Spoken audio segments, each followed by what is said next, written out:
Hello and welcome to Active Listeners with Mike and Shane. Each week, we will discuss our lives, our goals, and our expectations as artists, as well as discuss what it is to be an artist. Performers, visual artists, and musicians. Mike and I, we want to talk to you, and we want to talk to you about what you do, why you do it, and what that art really means to you. We'll have guests to discuss artistic expression and the all-around nature of the artist's lifestyle. And try to answer that question. Is there a de facto artist lifestyle? Please follow us on Twitter and Facebook and join us in the conversation.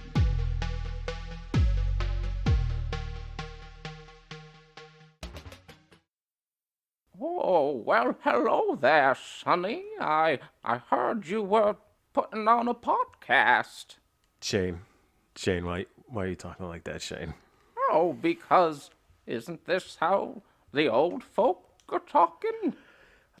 No. Oh, so what? We can imitate teeny boppers and like, oh my god. No, we can. I guess as an actor too, I would say I wouldn't make that choice. I would probably lean more into making my voice sound a little tired, maybe changing the pace of my speech, but I don't think I would go for like the stereotypical old geezer. That makes a lot of sense in how we as actors have a conversation with text.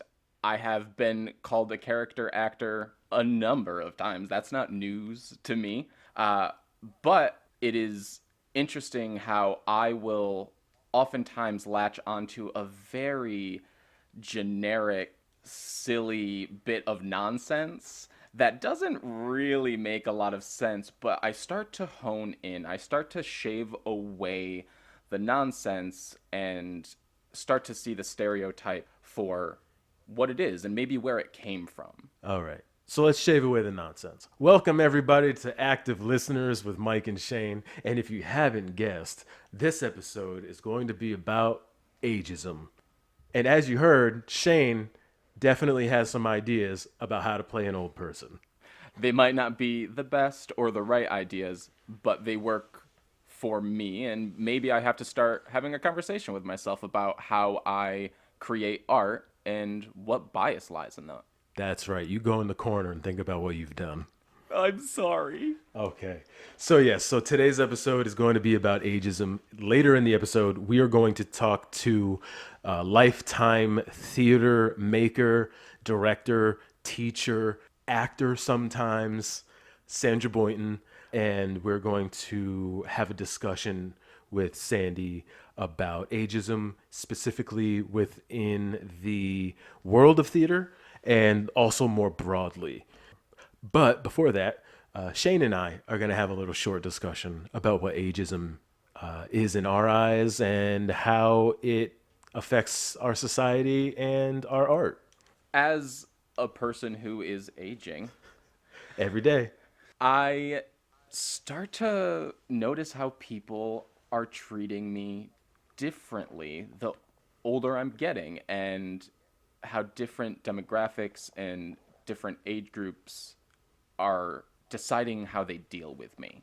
Sometimes not only for the worse, but for the better. Absolutely. Without a doubt. I think our 30s, you kind of come into a point where people stop disregarding everything you think because you're in your 20s. And all I can think of is I had these same thoughts when I was 20. And why didn't you listen to me then? I didn't. See, I did. And it honestly makes me want to listen to the younger generation more than I feel like I was listening. I'm actually in a really unique position when it comes to that. I work at a university, at a performing arts center, and we have a lot of student workers. So until this recent pandemic, I would work with students about that age range every day. I find myself making some assumptions about them that are completely mired in ageism. And then one of my students will turn around and ask me how much they should be saving in an IRA so they can retire with money. And I'm like, I didn't even know what an IRA was when I was 19 years old. What? I don't know. You seem way more prepared than I ever, way even more currently way am. more prepared. Yeah, so I'm always constantly surprised. But then, there's also they're college students, so they do really dumb things because they're young and inexperienced. So Which we all did. we all did, and I Some continue to continually do. do. Exactly. Ageism is also an interesting thing because not only does it go in every direction, right? And one could say that there are other prejudices that can go in all directions, but there are certainly aspects of ageism that for different age groups at different and for people at different points in their life, they either benefit from it or they aren't benefited from it. It's not like one of those things like racism or sexism or homophobia where it's a constant negative impact. It changes throughout your life, which is an interesting thing because we all get to experience the horribleness. That's an interesting point that I don't know that I would have come to myself. Sure. Because for whatever bias I have, I think of ageism and I'm like, oh, old people. But that doesn't mean anything, and that's super offensive. Ageism is something that affects you depending on your age, as silly as that might sound to say out loud.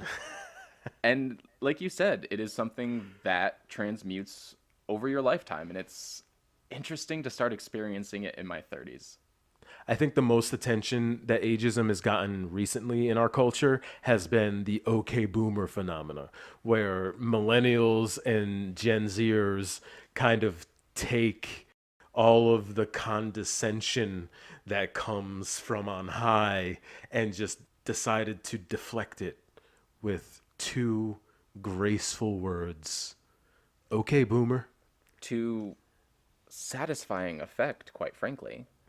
Yeah, speaking as I think we're called elder millennials, right? Because we're kind of on the higher end of millennial. I buy that. Uh, yeah, for all my biases, definitely jumped right on it because there are just so many perspectives that fit into a comfortable preconceived notion of what older people think and what younger people think, or what people older than me think and what people my age and younger than me think in my head.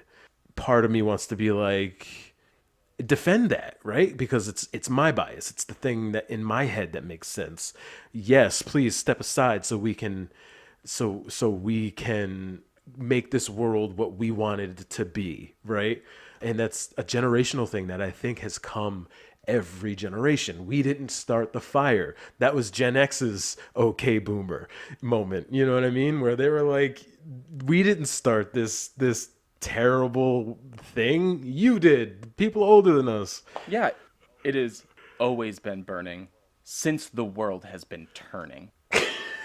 And because Mike and I could sit here and talk back and forth about this as 30 somethings, we have guests We for a do. reason. We have guests for a reason. And the guest we are bringing on today is one Sandra Boynton. She is A delight. and she's going to share a few of her stories with us. Something new this episode is we're going to take a second to talk about something very important, and that is becoming a patron.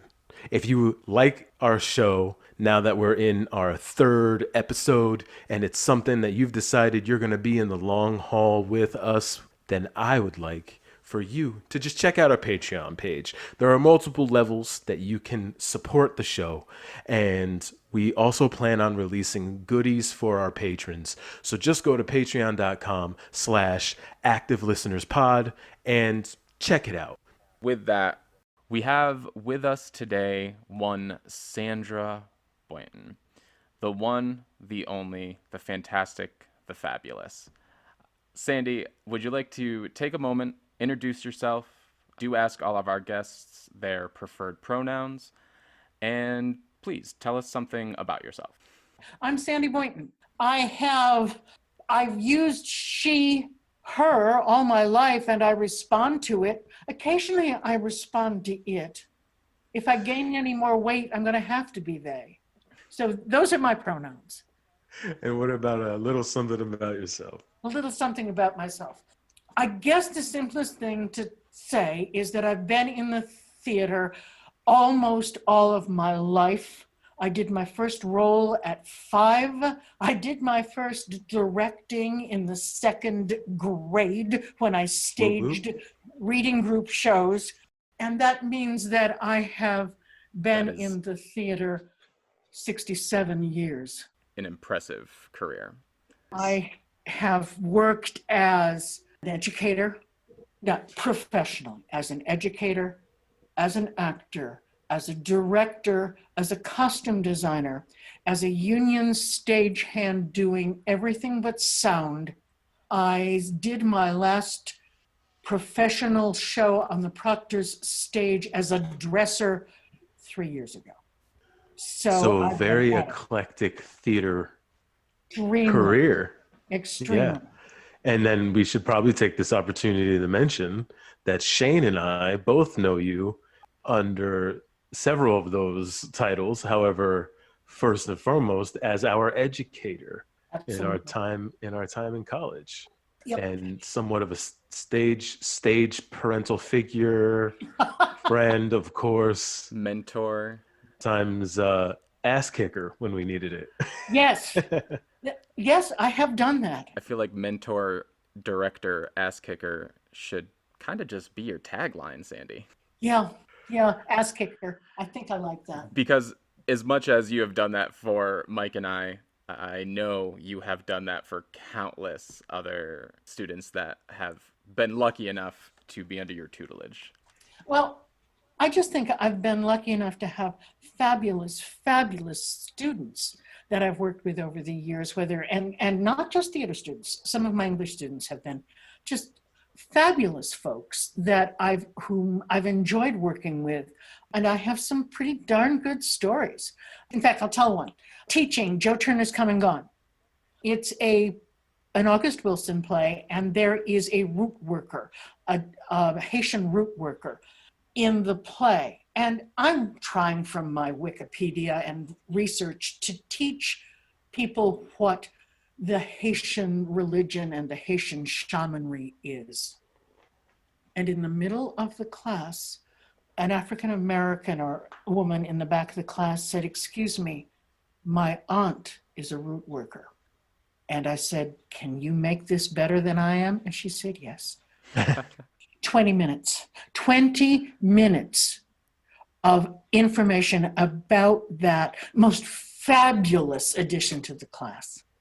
There's just so much to be learned all over the place. That's so interesting. It almost tags back to the conversation we had with Rags in our previous episode when we referred to Bawal and that idea of bringing someone onto the stage to finish a piece. And in your case, it was teaching. It was an educational piece.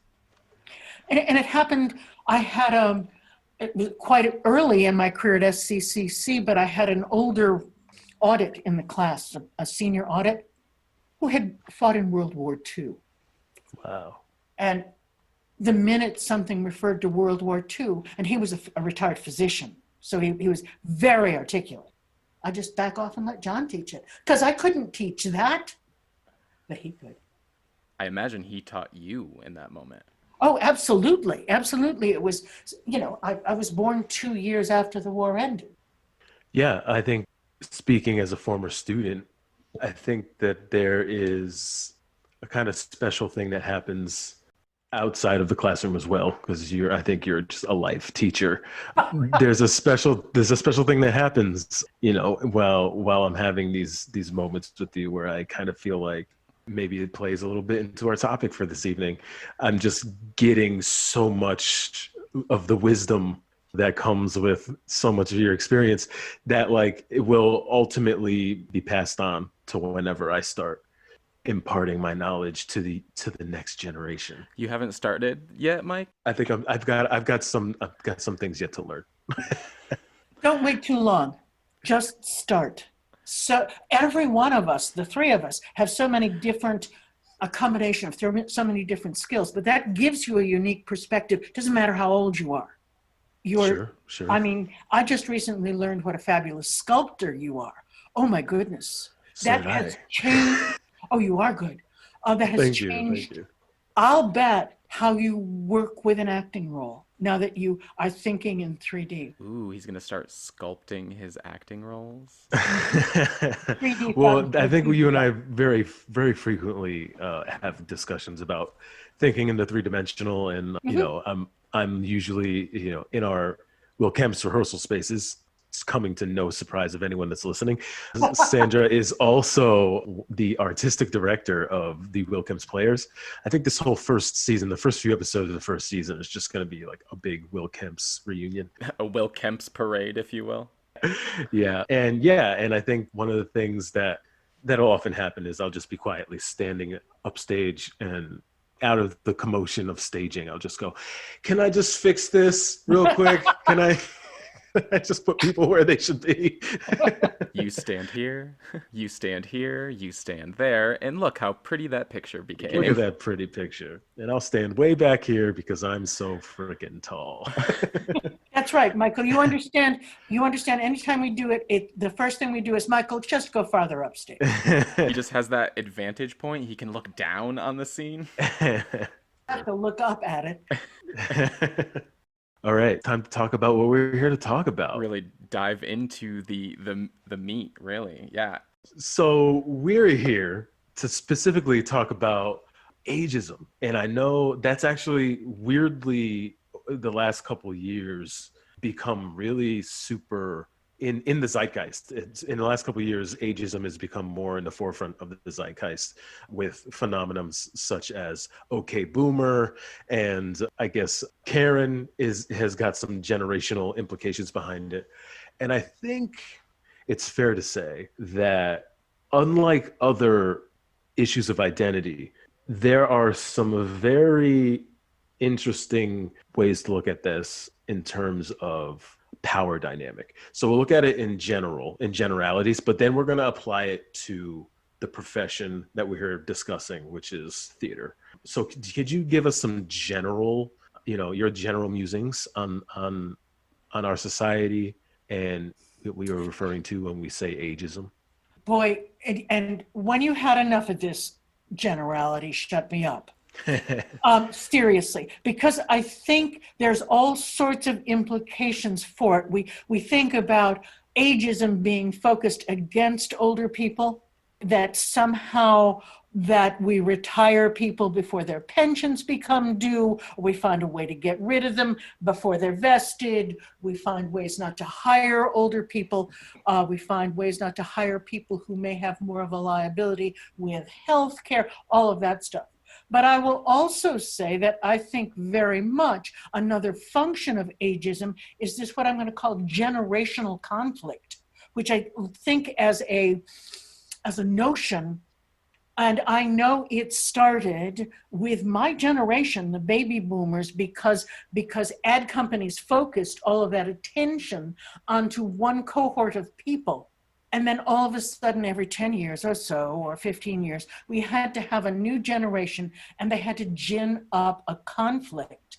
And it's gotten so bad on some levels is that I watch people decide that they cannot be friends with or close to people of the wrong generation. I kind of wonder if part of the sort of hiding of that older generation has to do with the country we live in, and how, at least how I see it, the older generations ago, when they reached a certain age, were able to retire in a comfortable, safe sort of way. But that didn't, I mean, I watched that whole thing. But we can't do that anymore. That's what I mean. That's not an option anymore. You're not allowed to hit an age and comfortably disappear. So now we have all of this older generation in the workforce, in a part of society that they're filling a role they didn't have to previously fill. Well, and on top of that, people in baby boomer generation, my generation, are just plain healthier than our parents were. And we're healthier than the generation before that. And so that if we want to work longer or have to work longer, we're probably in better shape to do so than our parents were. And I think that that's, we have not come to grips with that at all. And we have not come to grips at all with the notion of youth culture that was baby boomer oriented again, that everything is about young people, and we have devalued acquired wisdom in the process. Sure. And then on top of that, you have, and other woman professionals like you, the added weight of sexism. And actually, I would imagine your perspective on aging as a woman also plays into how you look at all this, being that not only has the older person's role changed, but the woman's role in society has also been changing all this time.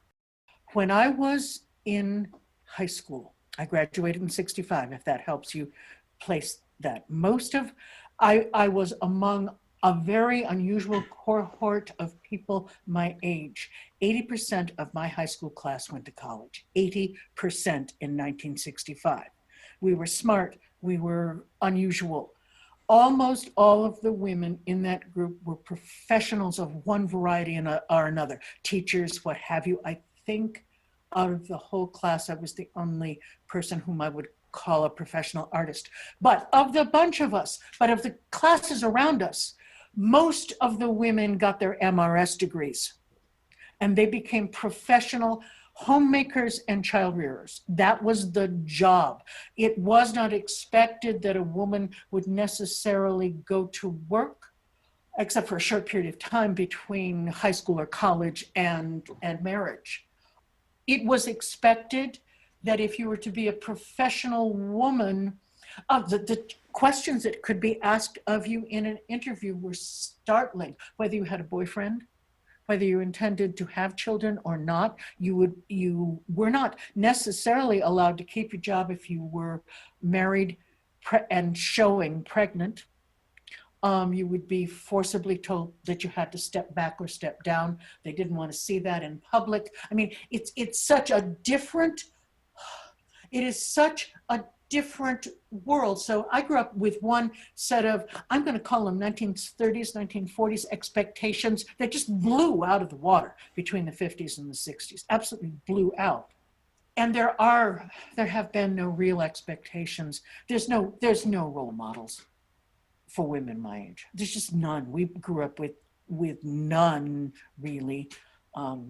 Gloria Steinem, maybe. My mother, that's it, So who would you consider your role model? Or did you really have to sort of develop that skeletal structure for yourself? My mother, to some extent, because her marriage blew up and she supported my sister and me as a professional woman. But past that, it was mine. It was my idea forward. And I never thought of myself as forging a role model before, but I really did do so on some levels, especially when I was one of about 4 women in the local area who worked as a professional stagehand on the deck. I wonder what would you say is your most, like, when you look back on all that, what was the point where it was clear to you that if you were going to get out of this career what you wanted, that you had to play this game, either that you had to play the game or that you decided, no, I'm not going to do that. I'm going to be Sandra Boynton and I'm going to do things my way? In graduate school, I worked in the shop, Albany State. So there were people there. And one of the men who was there picking up an undergraduate degree as an older student, and I will not use his name, was picking up education because he wanted to be a professional stagehand. Some 15 years later, we wind up on the deck at Proctor's, and I've known this man for a very long time, and we were pretty darn good friends. Now, at the same time, being one of 4 women on stage, I guess you'd call it sexual harassment. I don't think there's any other way to put it. I'm big, I'm strong. I listen to more guff than anything. But finally, one day, I had heard the last large bosom joke I needed to hear in my entire life. And it was from this guy. and I was sweeping. And the next thing I knew, I took a broom and I had him up against the wall with the broom on his Adam's apple, Which end of the broom? right across the Business end. Nice. no, not the business end, just the side of the broom Oh, across his Adam's apple. And I said, that's enough. That is enough. I don't want to hear it anymore. I don't mean to do this. I wish I didn't do it, but I cannot listen to this anymore. I never heard it again. And I'm not sure, I'm not proud of this. And I'm not proud of it. But, you know, I'm not sure that if I hadn't literally made it physical and said it stops right here and right now. Yeah, that's what I was thinking. You know, you sort of adapted to his culture. To a very masculine culture, and I'll be honest with you, this gentleman, who shall remain nameless, who has passed away, I was fairly safe. it was very stage combat conscious. Well, you know, there were people I worked with that would have broken my nose. Oh, sure. But this was a man with enough respect and power that I think on the one hand, it's because I treated it lightly as though it was a joke for most of the time, and then it stopped. Then it had to stop. I'd be interested to know, how did that translate into the art you made? Well, I mean, at that point in my life, I was a stagehand, and stagehands don't make art. Shane. I mean, I hate to say it, but stagehands in the commercial theater move boxes. And I made some few choices that were artsy fartsy at the time. And I got really lucky because some few times I would be utilized to take some of my skills. When Julie Harris came through with Belle of Amherst, it was a tiny production. There was really nobody on the deck. I was supposed to be running lights, but when I saw the costume come through, it was a disaster. It had makeup all over it, mid-19th century lace dress, and it was a disaster. And I said something to the stage manager, and I spent 6 hours getting the stains out and doing that and making her dress beautiful again. Very seldom did I get a chance to do something that added to the artistry. It was nice to hand Julie Harris a dress that was clean and fresh, and all the tucks were laid out right. And she liked it, and she did a beautiful performance. And that I could do on occasion, or the night that Ella Fitzgerald was there, and I was simply supposed to be running the house lights, but the follow spot operators didn't know anything about how to light her repertoire. And Ella Fitzgerald was a sound that I grew up with.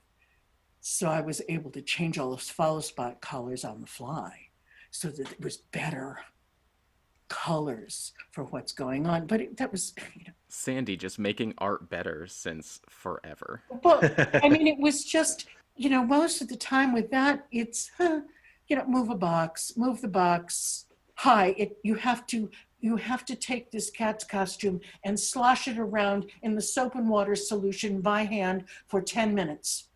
That ain't art, honey. That's laundry. But before I sound callous or cavalier, a lot of the theater ain't art. It's artisanal work. It is getting that costume clean, whether it's Julie Harris's or Grisabella's.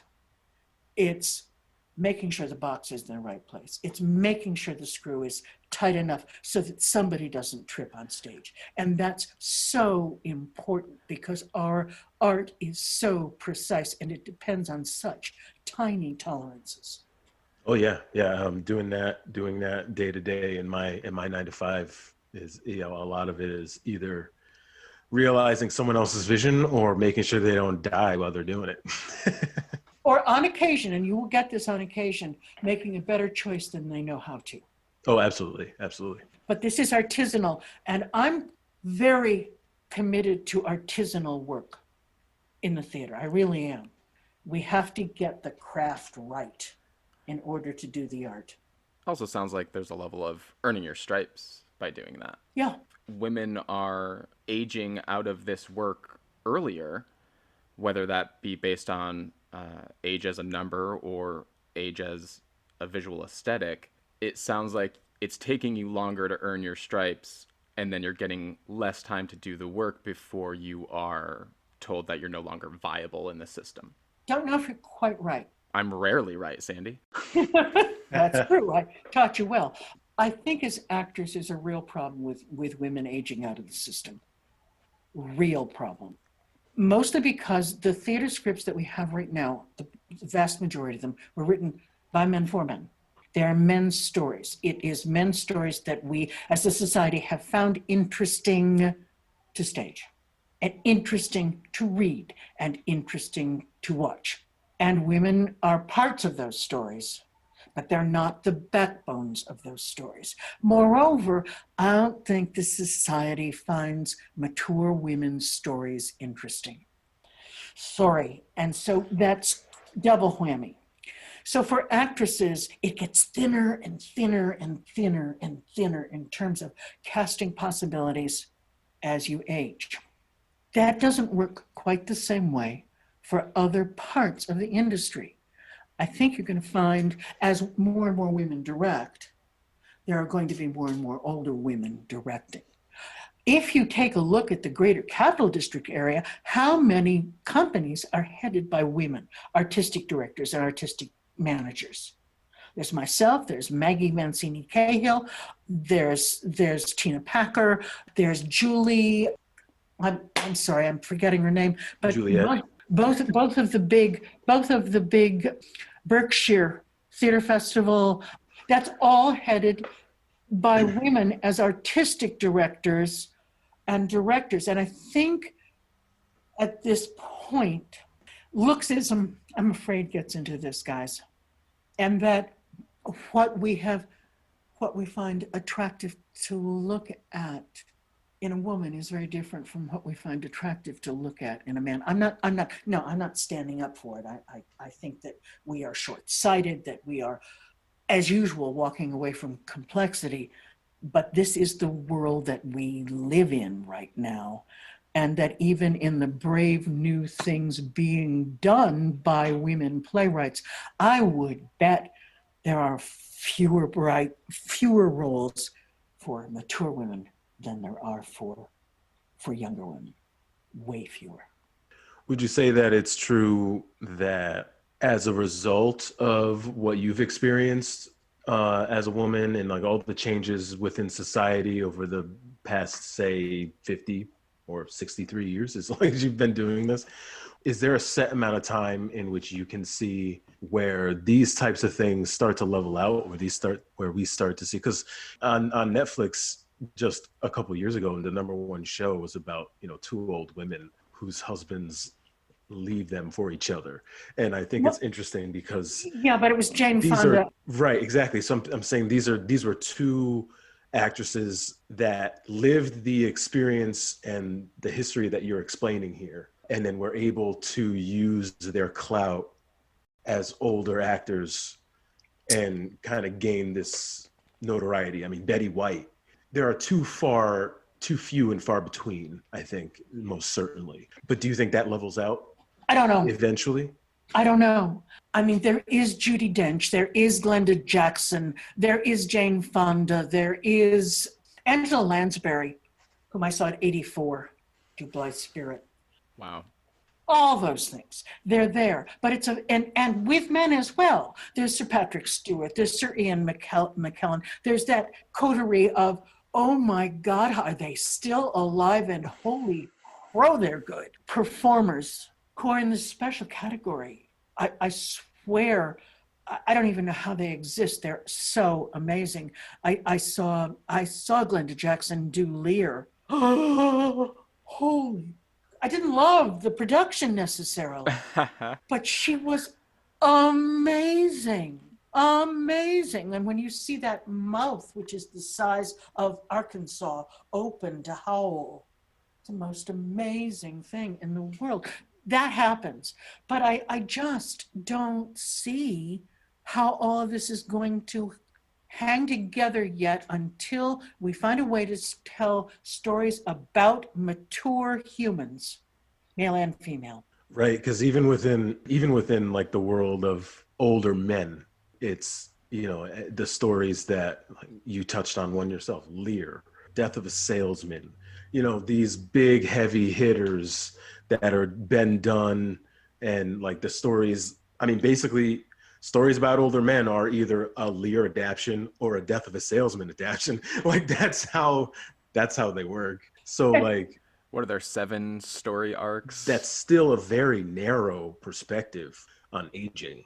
Which gets me back to my thought about all of this segregation by generation, Yeah, which doesn't allow us to tell each other our stories. And it's really interesting. I've been telling you guys stories for 20 years. It's so much fun to be on the storytelling end. When I say, let me tell you a story, I watch you all just take a big deep breath, and I feel the relaxation. Sadie's going to tell us a story. We can't wait. And it's like little children, but it is how I connect you to the previous generation and to what I've gone through. And I do it all the time. I did it in every classroom I've been in. I still do it when I direct. And part of what's going on with this age thing is we have to tell the stories through the generations. And I wish I knew how to do that other than keeping doing what I do, if that makes any sense. for sure. Yeah, you definitely taught a generation of people how to respect the stories. And I don't know, I can remember time after time after time where it didn't seem to matter what we were personally going through.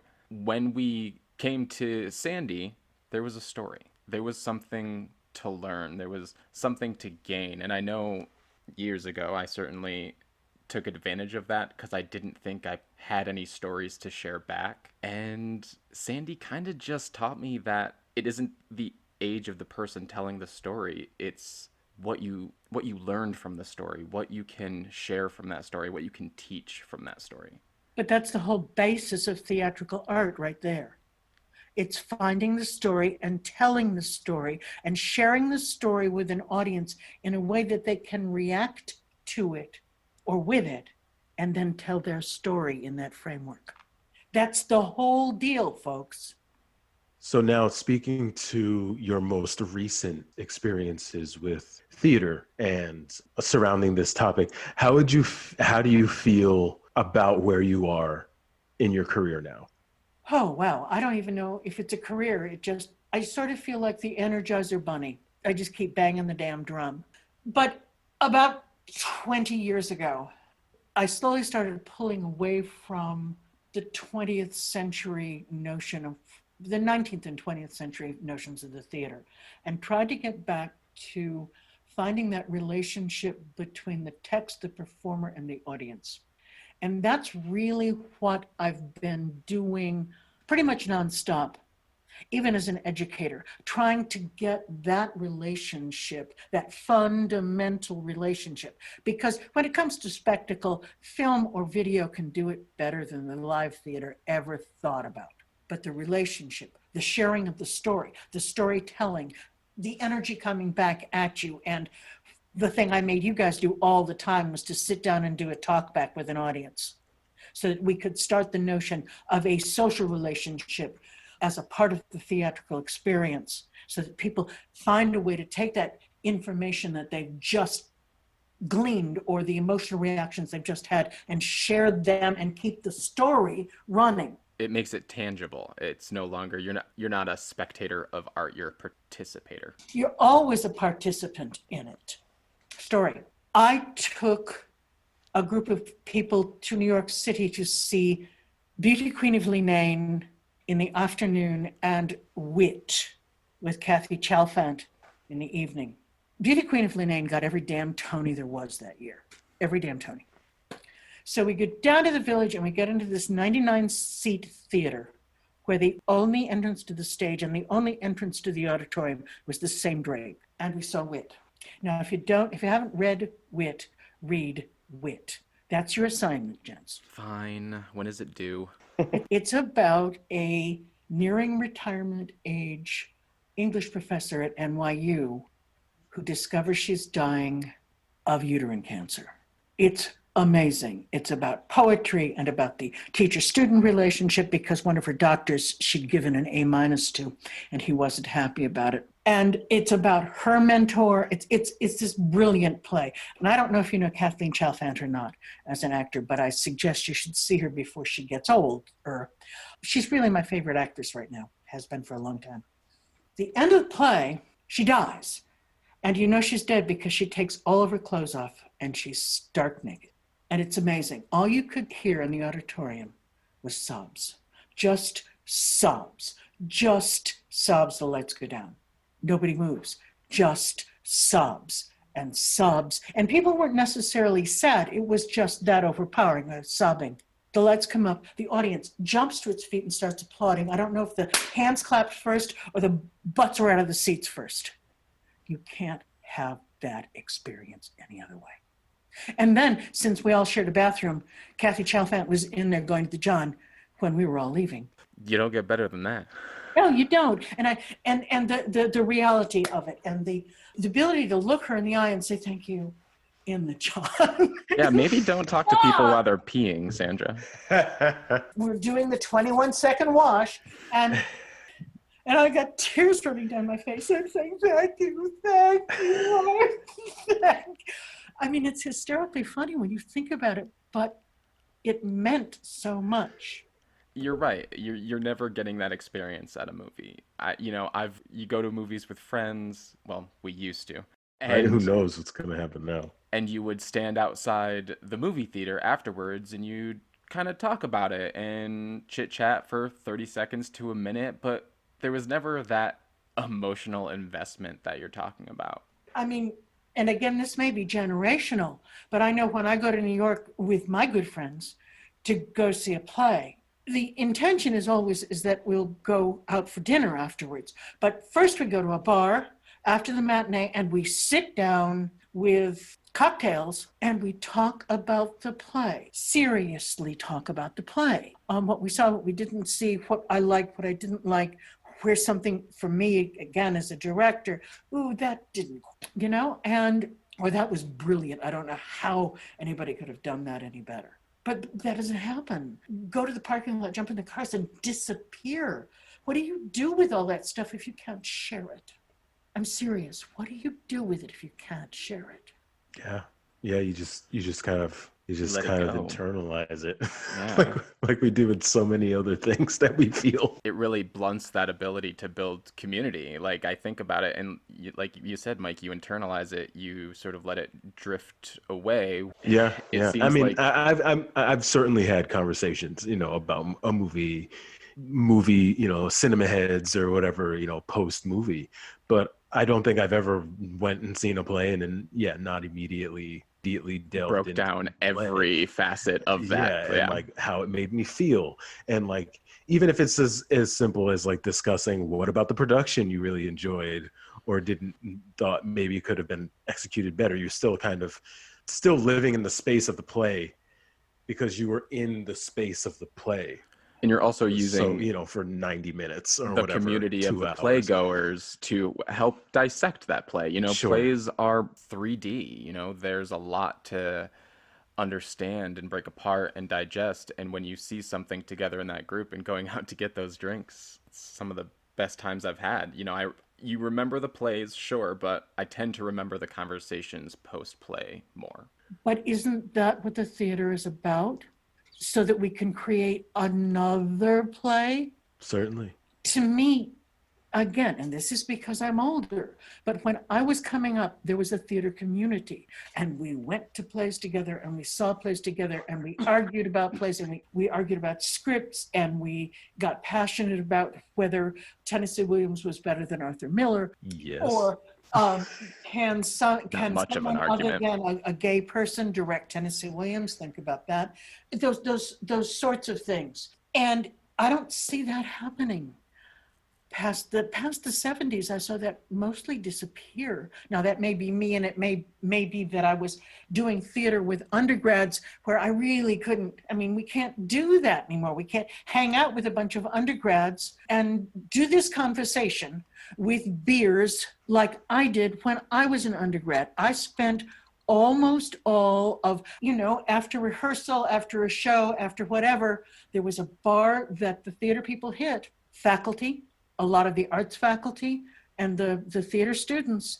And we all sat together and we socialized together. I won't say drank together. We usually ate. Actually, we ate like, how hungry you are after rehearsal. And we just eat. The waitress would keep everything going so that we come down like a bunch of locusts and clean the place right out. But I think I learned more about the arts in Connie bars at St. Lawrence University than I did in most of my classrooms, because it was so rich and intense with the people who did the art and who were the faculty. It was, well, Shane, you remember what it was like doing KCACTF, when instead of the artificiality of being faculty and student, we were working to get something done in the moment. That stuff dropped away. I mean, I watched you guys cherish those moments. It was because it was the first moment that anyone said, hey, the art you have and the art you make has quality, has value, and is appreciated. It's not just something you're doing to disappoint your parents. It's something that will and can change perception. And that's one of the things that has not changed in the United States, and it is not good. It is not good at all that the arts do not have enough value, that we consider ourselves valuable and valued. I want to tell you, the first time I took myself and students to London and was in a city that valued art and artists and the theater most especially, I cannot tell you how much better I felt about myself. I cannot tell anyone what it was like to be there and realize that I had come home, and that coming back to the United States, at least in terms of my artistic spirit, was exile and has always been exile. That does explain why the first time I met you, you told me to run away from theater. The first time I met Sandy, I was like, hey, you're in charge of the drama department, right? I'm thinking about joining. And she's like, you don't want to be a performer. You don't want any part of this life. And I listened to her for like a year. And then I went back and I was like, you tricked me. Well, this life is, it's almost monastic. Our system in the United States means the only field that I know of that's almost as bad as music, where everybody gigs. Nobody has any security. Nobody has any health care. You don't dare not take the next job. You take every job that comes at you as fast as you can get it. You sometimes fudge what you're able to do to just keep food on the table. Oh, I don't even want to tell you that story. But it really is a tough business.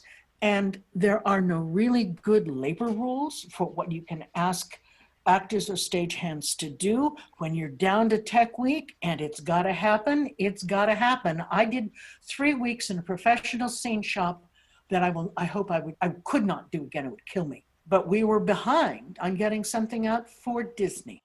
You can't piss off the mouse. You don't mess with the mouse. You don't mess with the mouse is right. And so literally, now I'm not joking, literally, the game was you worked until you couldn't work anymore.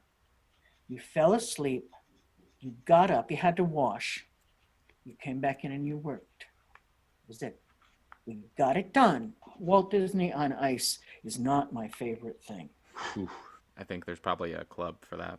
That piqued my interest a little bit. I wanna get your perspective on it before we ask you to do the fun portion of our interview. Okay. You mentioned that actors in this country are forced to compromise, sometimes forced to do things that they would otherwise not do. I can attest to this as a Black actor in this country, always searching for an opportunity to make moves or like become better. I sometimes am forced to look at a part or take a part that maybe I don't agree with. Man, am I just gonna play another traditionally white character because that's all that there is to do in the theater community here right now, because it's not a play about a slave. some unfortunate Black person being saved by a white person. So like I've constantly had to kind of play that game. I wonder how that reflects on women's experiences as they age as performers. Do you think a lot of that plays into why we are where we are in that regard? I need to unpack what you had to say because there's Sure. a ton of things in there. Yeah. There's a ton of things. First of all, the thing that strikes me is that the stories that we tell are very limited, and that in the process of the storytelling, you as an actor of color are constantly having to tell stories that aren't your stories or are just limited stories. Women as they age have a similar kind of limitation to the stories. You all know I work mostly with Shakespeare, but the older women in Shakespeare, either they're some sort of evil thing or they're ditzes like Mistress Quickly. Oh, there's Queen Margaret. Oh, God, thank God for Queen Margaret. You know, they're just a limited number of stories. And I suppose I've got to give the culture part of a pass.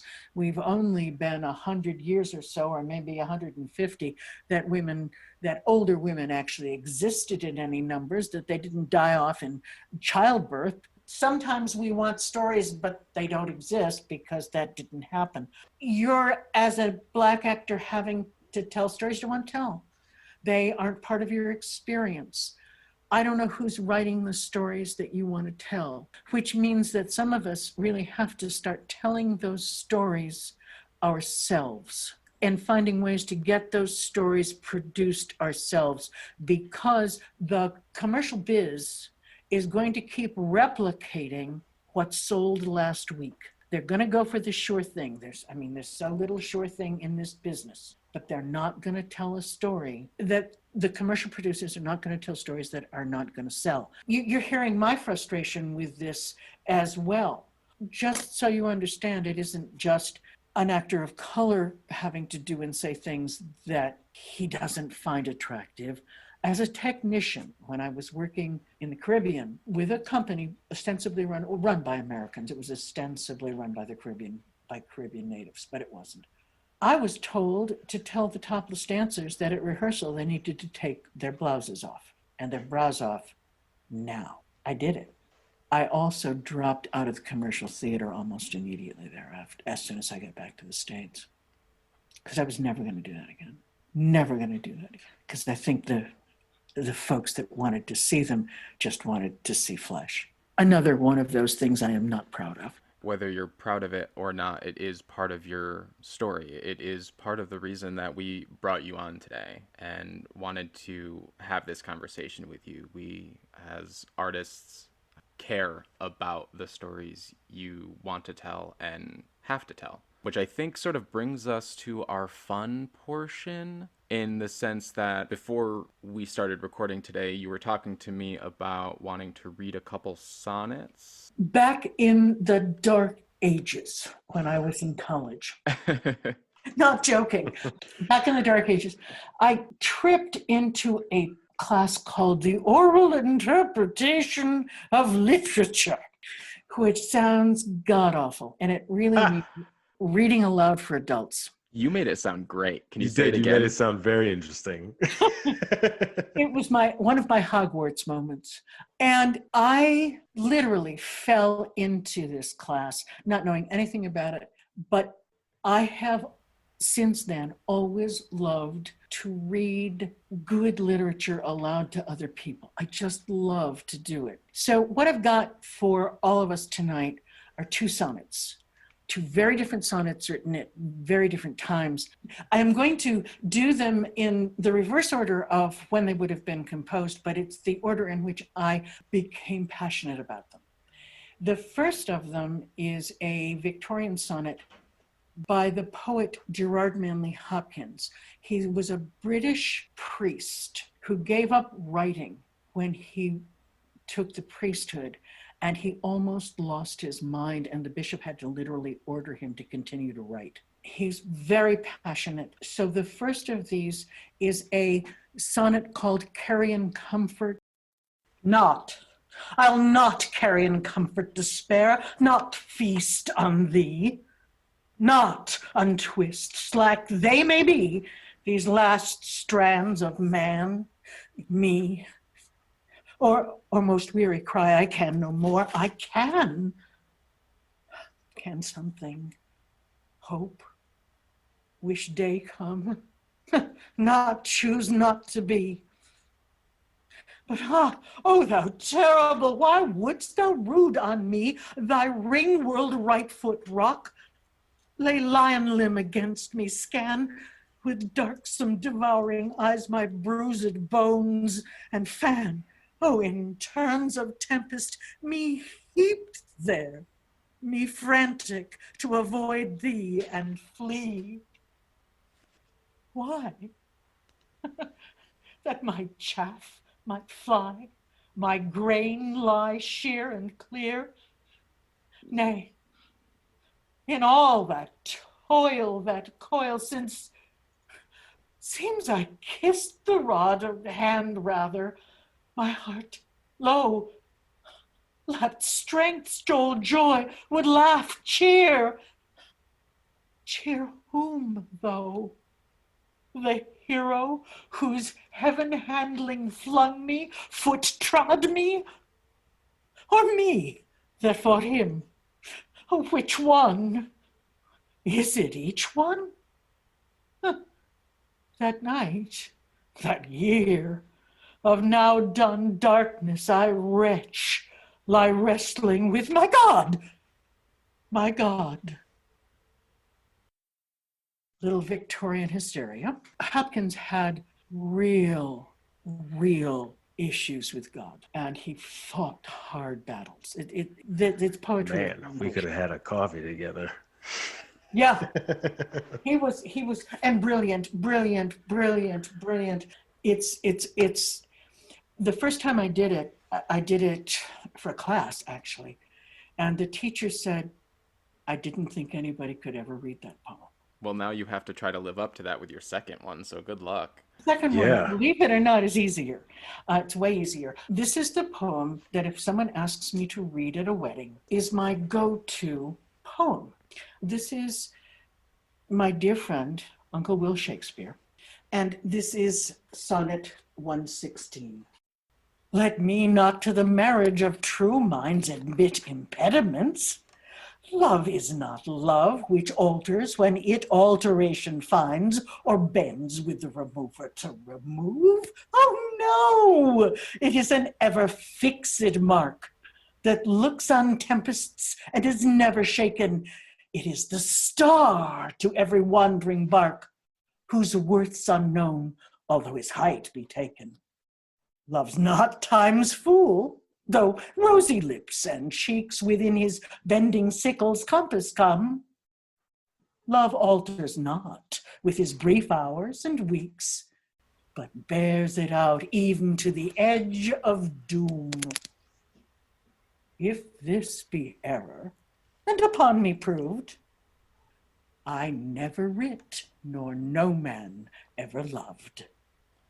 Well, I know there was no error in bringing you on the podcast this evening, Sandra. Thank you so much. Thank you. This is so much fun. I don't teach anymore, and I miss the classroom. I miss the opportunity to share things. Well, whenever you feel like teaching anybody anything, you just give us an email, and then we'll have you just come on and teach Shane and I something. If you can think of something that you haven't already taught us, which I'm sure there's plenty of. Absolutely. Absolutely. I'll teach you how to make corsets. Oh boy, here we go. And with that, we want to thank you very much for coming, and thank you so much for your readings. And everyone, if you would like to stay up to date with what Sandra Boynton is doing creatively, these days it's a little sparse. However, Sandra will be featured in Will Kemp's Players radio play adaptation of A Christmas Carol. Sandra will be playing the narrator, and is magnificent, and we can't wait for that to hit the digital airwaves this holiday season. Thanks again for coming. We love you very much. And for our audience participation this week, we want to know, how old you are, and how do people treat you, and how do you think your age impacts how those people are treating you. Thank you for listening to Active Listeners, and join in the conversation. Peace.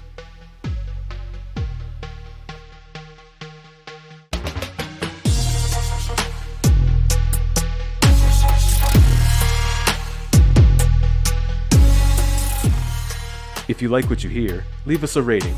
And if you really like what you hear and you want to support the show, go to patreon.com/activelistenerspod and become a patron. Our theme music, It's a Trap, was created by Remodal. Thanks for listening.